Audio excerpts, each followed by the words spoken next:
সুস্থ থাকা মানে মানুষের শারীরিক প্রতিবন্ধকতাকে দূর করা, খুশি থাকা, ভালো থাকা এবং রোগের থেকে দূরে থাকা। যদি এই তিনটে পদ্ধতি আমরা জীবনে মেনটেন করতে থাকি, কিভাবে আমি খুশি থাকবো, কিভাবে আমি রোগকে আমার থেকে দূরে রাখবো, তবে মানুষ খুশি থাকবে। আমার কাছে ভালো স্বাস্থ্য মানে হচ্ছে নিজেকে সময় দেওয়া, নিজের খেয়াল রাখা আর খুশি থাকা।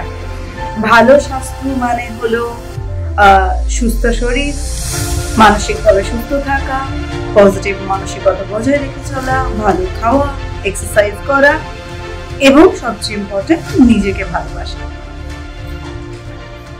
আমার মনে হয় ভালো স্বাস্থ্য মানে শুধু যে অসুখ না থাকা নয়, ভালো স্বাস্থ্য মানে হচ্ছে যে আমি আনন্দের সাথে আমার দৈনন্দিন কাজগুলো করতে পারছি, আমি ভালোভাবে ভালো মনে আমি জিনিসগুলো করতে পারছি, ভালো খাওয়া দাওয়া, ভালো ঘুম, হাঁটাচলা করা, যেই কাজগুলো করছি সেটা খুবই খুশির সাথে করা, এটাকেই ভালো স্বাস্থ্য বলে মনে করি।